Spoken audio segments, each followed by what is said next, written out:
videolõunatund Nõmme raadios.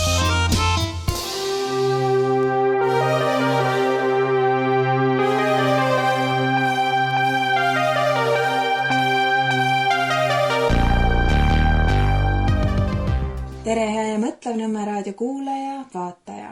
Minu nimi on Kertu Luisk ja see siin on Vabaduse hääl. Saade järjekorra numbriga 115. Kas teie olete juba jõudnud mõelda, võib-olla koguni hirmuga mõelda, et mida see ETV nüüd aastavahetusel teha võib?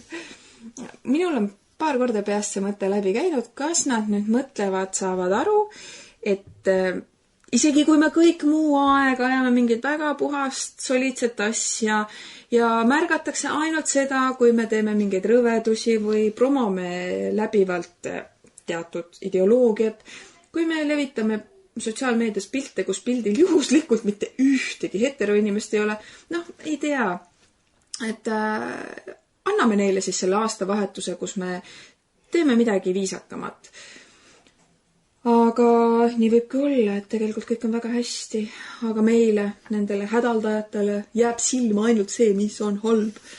Aga mis puudutab seda aastavahetuse asja, siis mina ütlen, et kui sellel kõige tippumal hetkel, kus on see aastavahetusprogramm, kui ma siin vahepealsed aastad, mul ei olnud telekatki, aga see aastavahetusprogramm oli kuidagi nagu lõbus. Ma vaatasin kas või hiljem järgi internetist, sest mulle meeldis, see oli kuidagi andekamalt üles ehitatud. Seal oli neid pärleid. Ja nüüd selle info taustal, et isegi kõik muu sisu on neil väga-väga kaunis, siis seda tipphetke ära kasutada mingite piltide maalimiseks, mis on normaalne, mis mitte, ja meil on viimasel ajal meedias tugevalt läbi kajanud ka see, et kui sa julged kobiseda, kas või väga vaoshoitult, et see pole päris õige, siis head teed minna siia sellesse kooslusesse, kus neid asju aetakse, sa enam ei kuulu. Aga juslikult see kooslus, kus neid asju aetakse, mõjutab tegelikult terve Eesti teadvust. Ja miks mind üldse huvitab, mis seal ETV-s toimub, olgugi, et ma ei vaata enam aastaid neid asju, on see, et need on kaasmaalased minu ümber ja suur osa neist vaatavad, mis seal toimub. Ja isegi kui nad esimese hooga ütlevad, oot, kurjam, nii ei saa. Siis aastasse, kui see kõik kõrdub mingi, et nad võivad vaadata, et mis seal ikka, uued ajad, uued kombed. Meie kultuuriruum ongi selline fluidum, liigub ajas ja muutub ajas ja läänelikud väärtused, euroopalikud väärtused ja ega me ei taha ju mingid koopa inimesed olla, et ega vanasti inimesed sõitsid hobustega ja pelgasid autosid ja nüüd siis niimoodi aetakse sõrgasid vastu kõigele uuele. Mida iganes. Ja selle taustal keskenduda siis sellele, mis toimub isenda sees, ükskõik mis ümberringi toimub, isegi kui kõik ülejäänud Eesti vaatab seda programmi ja kiidab takka, siis enda sees endalt küsida, aga päriselt. Kui kogu see televisiooni, Hollywoodi, muusikatööstuse, kõik see on üles ehitatud meiega manipuleerima, siis selles manipuleerimise meres mitte minna sellega kaasa ja olla see, nagu mage vähemus on ju siuke ajast maha jäänud ja nii edasi. Ja neid silte, mis sellistele meiesugustele pannakse, neid jätkub. Siis keskendudagi sellele, et see selline vähemus olla on päris püha tunne. Ajal, kui kõik igasugu värdvähemusi niimoodi pärituuletatakse ja üle kullatakse, sest see ongi osa ideest meid inimeste ja rahvastena hävitada. Ja inimese sõnal ma pean silmas seda sellist inimlikku olemust, et sa oled ühenduses selle vaimuga sinu sees, sa mõistad, et inimesena sinu roll ei ole süüa, magada, meelt lahutada. See on midagi ilusat. Ja kui me olemegi sellesse vähemus, siis hoiame seda kui midagi püha. Ja püha ei peagi olema midagi sellist kommertsi, et kõigile sobib, kõigile meeldib, kõik tahavad. Püha võibki olla midagi isiklikku, võiks kasutada isegi sõna intiimne, ja me hoiame seda ajast aega, põlvest põlve, anname seda eeskuju oma lastele, ükskõik kui keerulised need olud on. Ja me väga pikalt jutustamas ja sissejuhatuseks lähen teemaga edasi. Meil siin jõulud, saade eetris reedel, natuke selja taga juba jõulud, aga ma ütlen kohe ära, saade on natuke varem salvestatud, sest see jõulutrall on lihtsalt niivõrd tihe. Ja Ja sellesse jõulutrallis ka ma tunnen, et pühade aeg, soovime häid pühi, aga me selle sõnaga oleme mingi ühenduse kaotanud. Ma ise tunnen, et ma isegi olen, sest et püha peaks olema midagi sellist õilsat, ülevat ja siis sa jooksed ühelt ürituselt teisele samal päeval, jooksevad laste jõuluüritused kokku, samal päeval laadad, mõlemal eri kohtades ja nii edasi. Tahaks ikka temale kingitust teha temale, kuigi mingit teemat ei ole, kuule, sa pead mulle kinkima, ma kingin sulle ka, aga kuidagi see tõmmed, no midagi nagu peaks, jõulud on ju. Et ei taha nagu tühja tegelikult, ja äkki ta midagi kingib mulle ja mul midagi vastu pole anda ja nii edasi ja niimoodi me ketrame enda sees. Võib-olla teie hea kuulaja ei ketra, palju õnne, mina olen veel sellega natuke pauksis ja püüan leida seda pühade pühalikkust. Olgugi, et minu jaoks jõulud kui midagi sellist, jõulud, Merry Christmas, ei ole miski, mis puudutaks, aga just see lähedastega kokku saamise hetk. See on see, mis minu jaoks on need nii-öelda pühad, see püha tunne, aga kõik, mis sellele eelneb ja see vaht, mis selle ümber toimub. Õhupuudus tekib vahepeal täitsa. Ja siis seoses jõuludega mina juba enne mõtlesin, et sõidan maalt linna ja vaatan, et paremat kätt sinna Kuperjanovi jalaväepataljoni juurde mingi soomuk välja aetud, jõulutuledega kaunistatud. Ja eks see militaarlinna jõulud ja selle militaarpiirkonna jõulud ongi natuke teistsugused, et kui pühade aegu nüüd pauku ei tehta, siis ma hakkan muretsema. Kas on mingi päris oht, et on laiali ära mindud, et kuskilt midagi tulebki juba ja siis minnaksegi kõik oma teed, et business sai läbi, sest see, mis siin toimub üle kaitsevõimes on äri, üks räpane verine äri, ei enamat. Ja või siis sai raha lõplikult laiali prassitud ja siis muudetakse ära ka see narratiiv, et oi, koleida naaver, aga kuskilt mingid kraanid jooksid kiilu ja lõpetatakse ära paugutamine ja tegelikult me siin vahepeal saame ikkagi hästi läbi ja luuakse mingi uus muinasjutt, mida siis inimesed, kes ei viitsigi seedida informatsiooni, neelavad nagu pasteeti alla ja on rahul, sest kõht on täis. Toiteväärtus pole oluline. Maitsegi võib koguni hea olla. Ja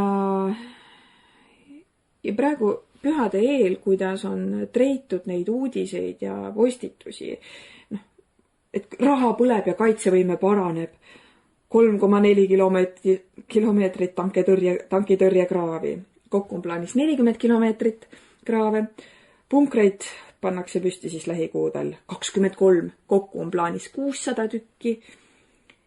Ja kui oli Missosse kokkutulek sel teemal, sest kaasamine ja kogukond on very important, siis seal ma ütlesin, et kuulge, et on olemas ju tehnika, millega tehakse nipsust selle punkri sisu elutuks, mille peale mulle ei ole ka nii palju neil venelasel neid ja stiilis, et ma ei tea, 600 punkrit, kui lihtsalt arvestades meie rahva arvu, kui seal isegi mingi osa tehakse nipsust elutuks, need inimesed on seal lõksus, siis ka see on meile väga suur kaotus. Ja kui te arvate, et 1000 liitlased, Kertu, sa oled loll, sa ei saa aru, sa arvutad ainult eestlasi, meil on 1000 liitlased, siis siin oli üks selline huvitav pealkiri.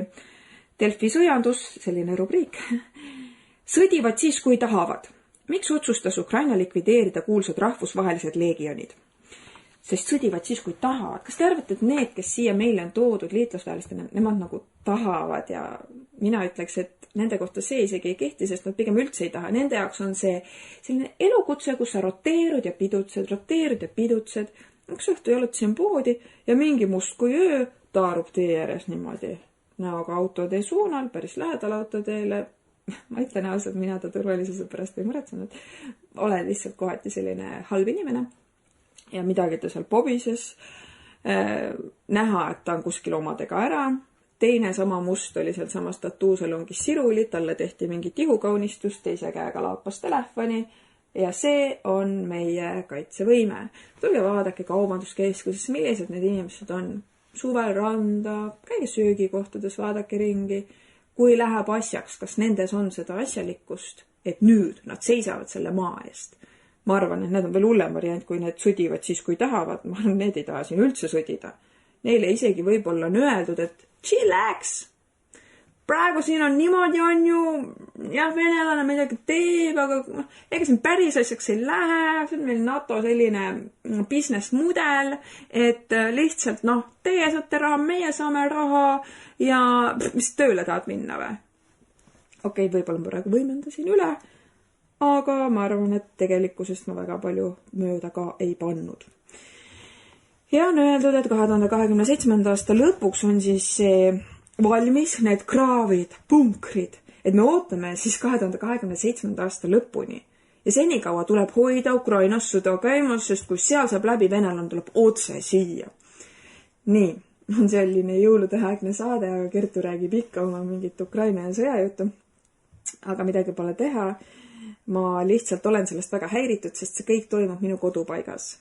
Ja see ei sobi mulle ja kuidas ma naudin pühasid, kui ma samal ajal vaatan mingit kaunistatud soomukit, padujoobes, mustanahalisi pimedas õhtus, kes ei tekita minust turvatunnet, kui ma mõtlen sellele, et kui pühad tuleb paukudeta, peab muretsema, sest see, et meil pühade jagu paugub, on midagi normaalset juba. Ja siis ma mõtlen, et kui selleks hetkeks saab meil valmis kõik see ettevalmistus, ja nüüd see venelane, kui tuleb ja kui ta ei tule, teeme ennetava löögi ja küll ta siis juba tuleb, magusasti võtame niimoodi. Kui ta oma hoovis me tast jagu ei saa, siis siin meil on kõik valmis. Ja ma olen isegi näinud videod, kuidas neil on ülilihtne tehnika sellest kraavist üle tulla. Ülilihtne. Lihtsalt pannakse mingid siuksed sillakesed, tullakse üle, aga meie siin uhame kaevata. Kilplased raisk. Vabandust. Sorry. Ja me oleme hoolivad, me toetame Ukrainat ja kui me venitame selle sõjaga nüüd 27. aasta lõpuni, mitukümmend tuhat, mitusada tuhat ukrainlast vahepeal ära tapetakse, vägisi kodudest, hoovidest, tänavalt kokku lohistatakse haki ja masinasse, sest me hoolime ja sellepärast me saadame raha ja relvi. Andke andeks inimesed, aga kus on teie inimlikkus? Kus on diplomaatia? Ja kui mina ütlesin kohe alguses välja, et diplomaatiat on vaja, siis mind vaadati nagu, meie sugused mõtlevad inimesed saavad aru, mis asi on diplomaatia. Need, kelle ärimudeli osa on see, et sõda kestaks, ei mingit diplomaatiat. See segab äri.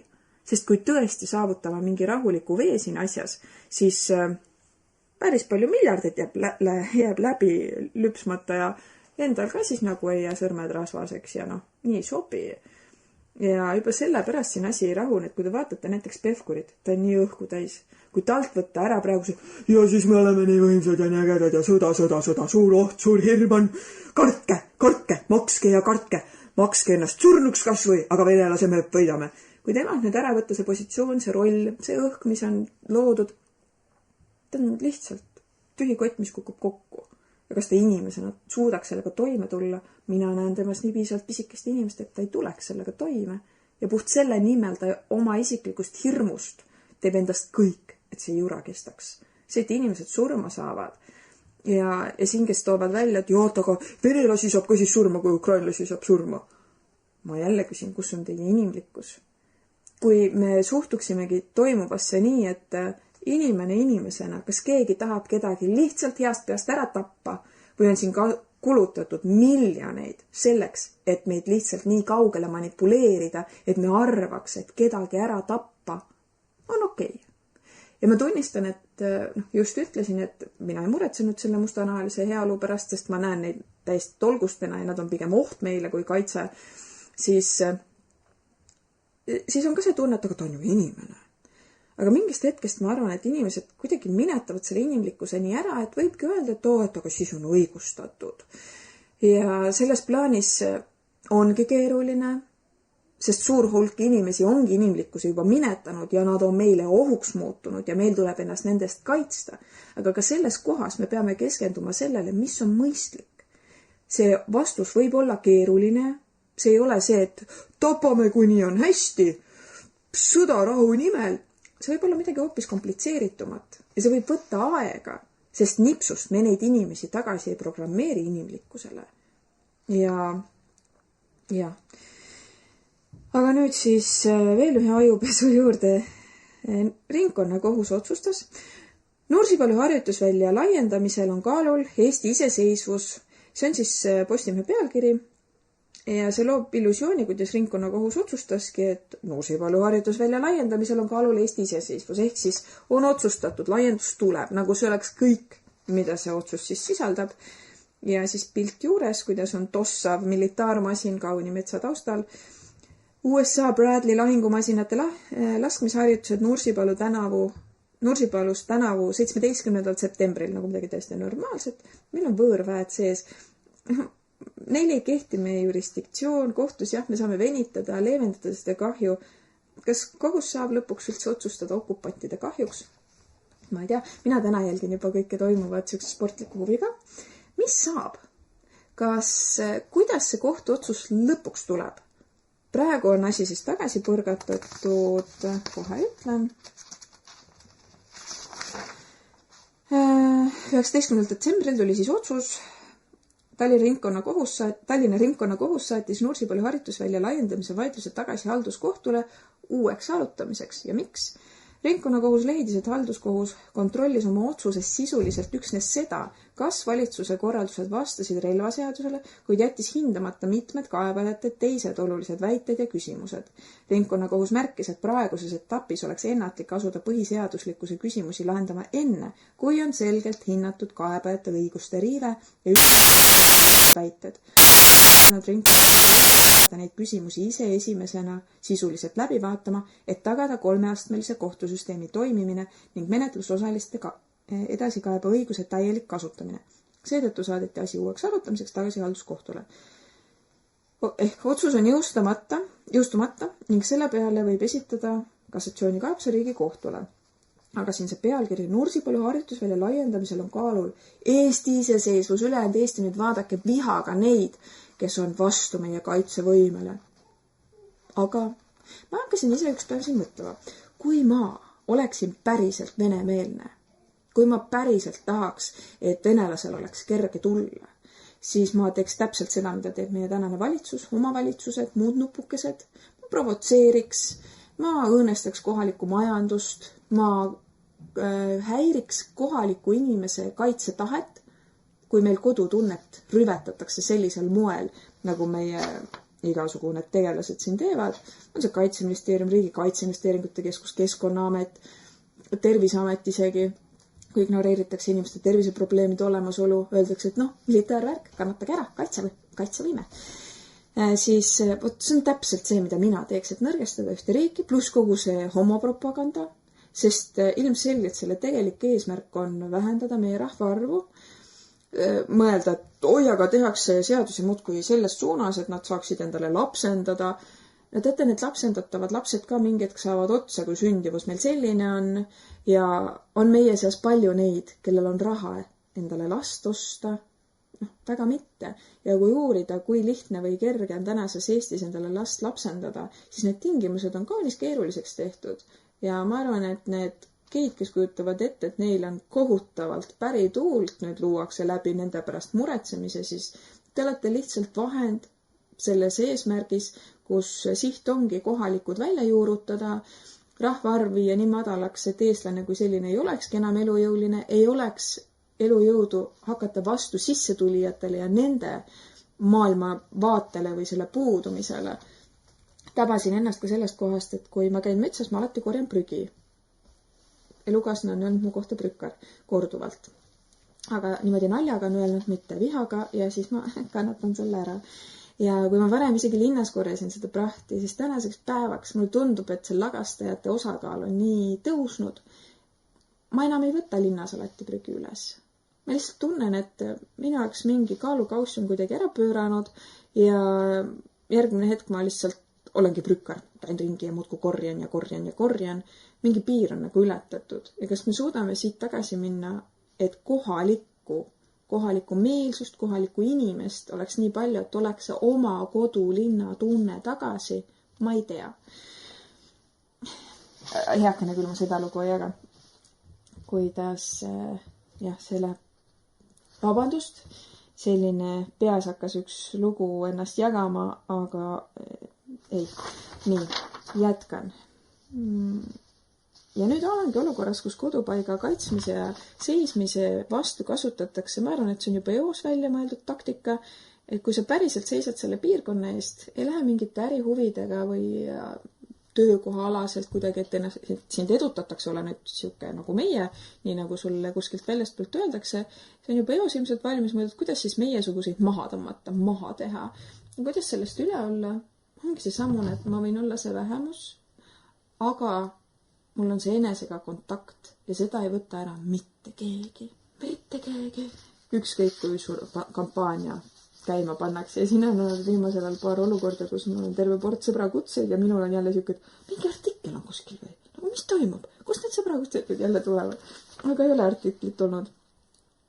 Ja ausalt öeldes ma ei loe ka enam neid viimased, mis olid tehtud siuksed sihilikult mind ründavad. Nagu see ajakirjanik võtab ühendust, et ja Kertu, aga kuidas see ikka on? Ja mina räägin, et nad tehke see teema niimoodi, lahake nii, on adekvaatsem ja siis saad aru, et neil oli juba pilt valitud, neil oli pealkiri juba valitud ja tehti lihtsalt siuke formaalne lüke, et kuule Kertu, et sinu käest siin küsime.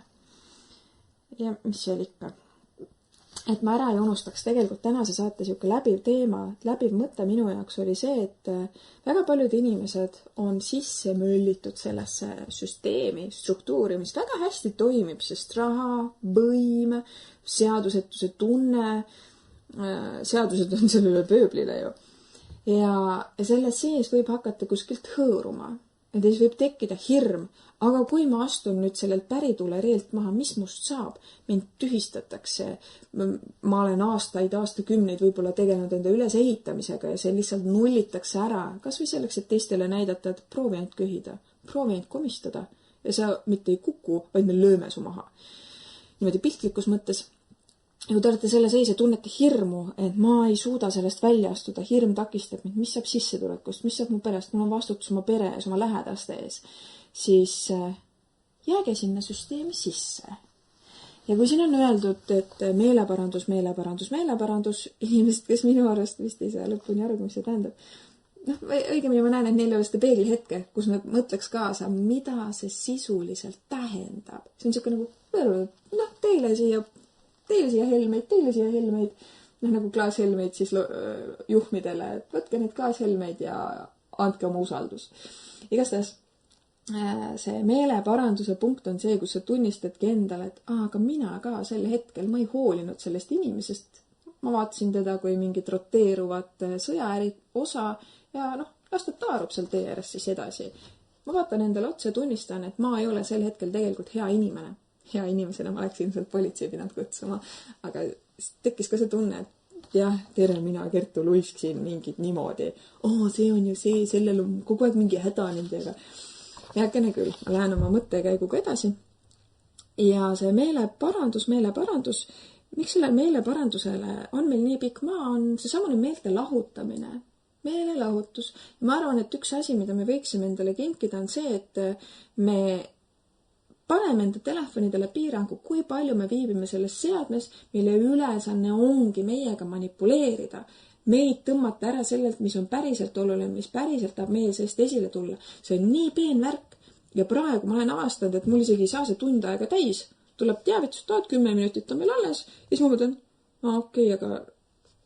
okei, jätan selle sinna paika, selle mõttes järgmine päev on avastanud, ma ei kasutanud seda lõpuni. Ja alguses mul oli see, et aeg sai täis, aga mul on nii palju asju veel teha. Ja vaikselt ma olen sellest sotsiaalmeedia rattast maha tulnud ja ma soovitan teile ka seda. Hiljaaegu üks psühhiaater, Joseph vist oli ta nimi, ma ei mäleta täpselt, ütles, et ta kirjeldaski ära, kuidas sotsiaalmeedias viibimine, mida see kõike meilt ära võtab. Ja kui me jätaks selle suhtluse sinna paika, kui palju rikkamaks meie elu muutuks. See on see, mida mina soovitan, kui te siin tahate uue aasta lubadusi endale anda või midagi muuta, kuigi eelmisest aastast jäi minusse see mõtteseemnek, et uus aasta ei ole 1. jaanuar. Äkki see ongi siis, kui kevad algab, siis kui kõik ärkab, et see talv ei ole see, et ja nüüd 1. jaanuarist jõusaali ja nii edasi, uus aasta, uus mina. See on see talveune aeg, kus me peaksimegi olema ka täielikus rahus, endasse vaatamises, vaikuses, pimeduses ja siis tuleb kevad ja siis me lähme õitsema. Ja nüüd. Aga sellegi poolest seda sotsiaalmeedia piiramise asja võiks juba hakata praktiseerima, mitte siis kevadeni oodata. siin oli olulisi asju, mis ma tahtsin veel jagada. Jah, see meeleparanduse teemal ma loodan, et mu mõte oli selline, mis jõudis kenasti kohale. Et kui te olete selles süsteemis sees ja kardate, siis see ei tähenda, et te peaksite endas seda tunnet alla suruma, et see, mida ma teen, ei ole õige. Ma töötan oma maale, oma rahvale vastu. Peakene küll, olge seal edasi, aga hakake vastu töötama. Igal võimalusel. Kui teil on mingi moment, kus näiteks selle peab nii tegema ja te saate aru, et te võite nüüd täiega komistada, kui te seda täpselt nii ei tee. Aga kas või mingid seemnekesed teises suunas, pange sinna sisse, sest tänane valitsus ja omavalitsused, ei väsi seda kordamast, ei toimeta meie huvides. Me ei ole suveräänne vabariik, meil on võõrväed sees, me oleme siuke moodsa okupatsiooni sees ja ainuke, mida meie saame teha, et päriselt seda maad ja rahvast kaitsta, on olla nutikad. Keskenduda sellele, et kes meie oleme, kelleks me oma lapsi kasvatame. Ja kui te juhuslikult olete selle mugava, aga kuskilt kriipiva tundega süsteemi sees, siis andke oma panus. Et see on meeleparandus. Ja muidugi ideaalis, et hakkame kõik mässama, hakkame vastu, aga mida see tegelikult kaasa tooks? Laibakotid, kumminuiad, käerauad, veekahurid, need ei ole korruptantidele, kuigi me oma korruptsiooniga oleme sealmaal, kus sellega ei saa tegeledagi, sest see, nii kui hakkad tegelema, see lajatab sulle vastu mingi inimese näol, kes on juba selle struktuuri osa. Siis seest poolt niimoodi seda asja mudida. Me saame väga palju rohkem ära teha, kui me lähme 10 000 tänavale. See, mis praegu toimub põllumeestega seoses, ma tunnen, et seal on ka oma osa valskust, valet, illusiooni loomist ja kindlasti on seal palju neid, kes siiralt ja südamega seisavadki põllumajanduse ja toidujulgeoleku eest. Aga kui ma vaatasin neid nimesid ja organisatsioone, siis minu sest kuskilt käis läbi haputunne. Midagi ei klapi. Ja kes te tahate tunda, et ja need on 10 000 tänavatel ja midagi toimib, siis ma ei tea. See võib olla lihtsalt üks järjekordne eksitus. Aga see meie sees ei saa eksida. See südame selline tunne, isegi kui esimese hooga emotsioon saab meist jagu ja kuidagi paneb kripp kilekotti selle südame, et see süda seal midagi, proovime kobiseda, meil on praegu emotsioon peal. Emotsioon saadi kätte. Ja siis vaikselt see süda ikka tõmbab kripi lahti ja saab sõõmu värsket õhku ja ei kuule, see ei olegi nii. Emotsioon on juba vahepeal ennast niimoodi kummuli tõmmanud suurest eufooriast ja siis see südame hääl saab sulle öelda, mis päriselt toimub. Ja, aga palju jäi veel. Andke andeks, ma jäin mitmes kohas liiga pikale. Ja siin on vist sai kõik see kõige olulisem. Ja mis võiks anda seda head tugevat tunnet on see, kui me kuulame inimesi, kes on sellel alternatiivi teel nii-öelda, kuigi see sõna minu jaoks on juba ennast nii ära tühjaks lüpsnud, see ei tähenda üldse seda, millena meile korrutatakse. Kas või alternatiivmeditsiin. Meditsiin oma algupoolest on täpselt see, mida täna demoniseeritakse, mis on paha, mis on ohtlik. Täna hommikul just lugesin mingi teadusartikli kokkuvõte oli, et lapsed, kes on vaktsineerimata, surevad 3. elukuuks väiksema tõenäosusega. Ja selle taustal mõelda, et meil on meditsiin ja me peame usaldama, sest muidu sa oled ja isemõtleja. See on üks väga kuri ja ohtlik süsteem, kus me täna oleme. Sest kui mina ütlen midagi sellist välja, siis paljudele ma tekitan tõrke, sest neil kaob ära see usalduse, sa tahad ju kedagi endast targemat usaldada. Aga lõpuks meil on tarvis lihtsalt objektiivselt vaadata informatsioonile otsa, kuulata enda sisetunnet, sest ka informatsiooniga on võimalik väga peenelt manipuleerida ja selle pinnal teha elus otsuseid ja alati pidada meeles, meie otsuste eest vastutame ainult meie ise. Isegi kui spetsialist sulle magusalt räägib ära, kuidas mingi asi on mingil moel ja usalda, siis kõik, mis sellele järgneb, kuidas te vastavalt sellele uskumisele, usaldamisele otsustate, jääb enda kanda. Ja selle taustal ma ütlengi, et kuulake ajuloputusel oli siin üks intervjuu, kus nad rääkisid keelatud tervisest ja on isegi raamat keelatud tervis ja juhuslikult see video tõmmati maha. YouTube'is on see vist endiselt veel üleval, Facebookist vist läks maha. Igatahes väga ilusti teeb kogu selle terviseäri asja võtab kokku. Tervis on keelatud, sest tervis ei ole kasumlik. Tervislikku inimest ei saa nii kergelt manipuleerida, sest ta on endas rohkem kohal. Ja väga palju asju jäi tämpe välja. Alustid tämpest sellest jõulusaadet militaaräriga, lõputi terviseäriga ja üleni tävvest oli hää tunneda peale, aga ma looda, et tänne meeleparanduse mõttekõne and teile määnestki kandvust. Ja esiki kui ebamukav, sest ta tunne hinda seen või olla väga hää. Et sa lähed vasta ollu kuigi muudu tuuga, millega sa oled harinu ja tekutad esihindele ebamugavust. Esiki sõssa või tunda hääd tunnut. Sääne näide, et ma oli pilti kippen nagu elolitsembas. Vanembal pojal oli noho ja sõs ma määrtse üte salviga tal varbi jalgu. Mitu õdakut tekse ja sõsta ma otse jalga peon massiirse ja sõsta naart kõvasti ütel, et jäta järgi, kõdi om. Ja sõs ma pand seda jala, et hää küll, ma sõs lõpeta ja ta ütel mulle, no nii säändse siira olemisega, varba vaiha. Ja siis ma jäigi esihinde peale mõtlema ka, kus vahtepeal me tunneme, et midagi on nii ebamugavat ja nagu ei taha ja on vastakarva kuiki muudu. Aga sõs määnegi tunnemiseen hoit meid iks taaman.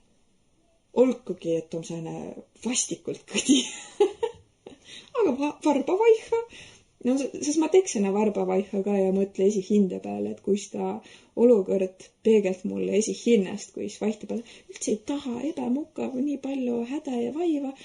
Eks tiid, sest kuskil hinde seen on hää tunne, õige tunne. Ja siis püvadki neid säänsid silte halb, ebamukav ja nii edasi, nagu maha lükada. No ma määnsegi sildi, mis varjutas tuu hää tunda, mis päriselt mi seen on. Ja ta tunne, kui ime massiir su jalakõisi ja mõtles tuu peale, et sul ta nohu ärkaossi. Ta on hää tunne, olkagi, et ta kõdi osa on nii ebamukav pand kõvasti kõkutama ja tõmblema ja nagu tahai. Aga tegelikult tahami. Aituma kuulamast ja loodati oli see pühalitse hää tundega, võimalikult vähe kiput ja tõmblemist.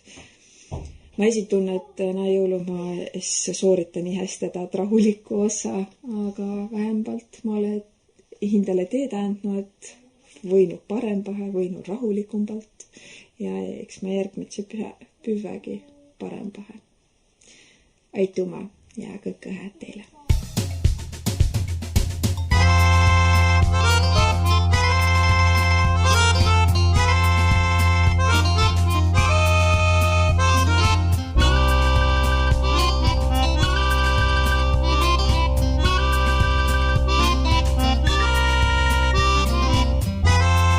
Saade on salvestatud 2025. aastal.